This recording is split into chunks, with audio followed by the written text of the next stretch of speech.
Hey there, data enthusiasts!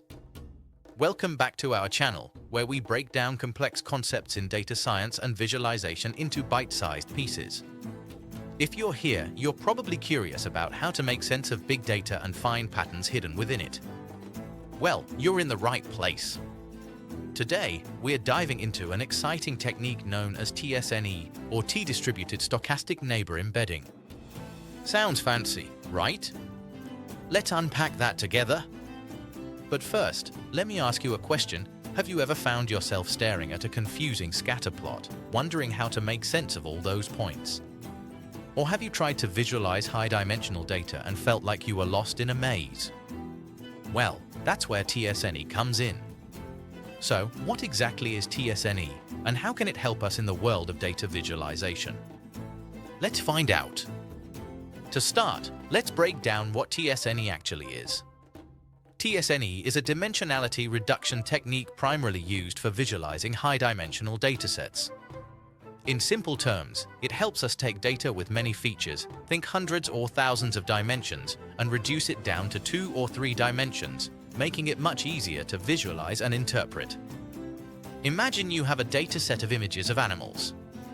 Each image can be represented as a point in a high-dimensional space based on features like color, shape, and texture. If you wanted to visualize these images, a simple 2D plot might not capture all the intricate details. That's where t-SNE shines. Now, how does t-SNE work? Well, it operates in 2 main stages. First, it converts the high-dimensional data into a probability distribution that measures the similarity of points in that space. It does this by calculating the likelihood that 2 points are neighbors based on their distance in a high-dimensional space. Points that are close together in high dimensions will have a high probability of being neighbors, while those that are far apart will have a low probability. Once this probability distribution is established, t-SNE constructs a similar distribution in the lower dimensional space. The goal is to make sure that points that were close in the high-dimensional space remain close in the lower dimensional space, preserving the local structure of the data. It does this through an optimization process that minimizes the difference between the 2 distributions. Let's take a look at an example to illustrate this further. Imagine we have a dataset of handwritten digits, like the classic NIST dataset. Each digit is represented by a collection of pixel values. When we apply t-SNE to this dataset, it allows us to visualize the digits in a 2-dimensional plot, where similar digits cluster together. You might see all the zeros together in one area, while the 1s and 7s might form their own clusters.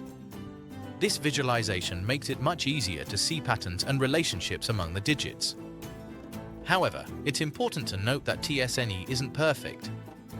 One of the main challenges is that t-SNE can sometimes distort the global structure of the data. While it's great at preserving local relationships, it may not accurately reflect how far apart different clusters are in the original high-dimensional space. So, while you might see clear groupings, the distance between these groups may not represent true distances in the high-dimensional space.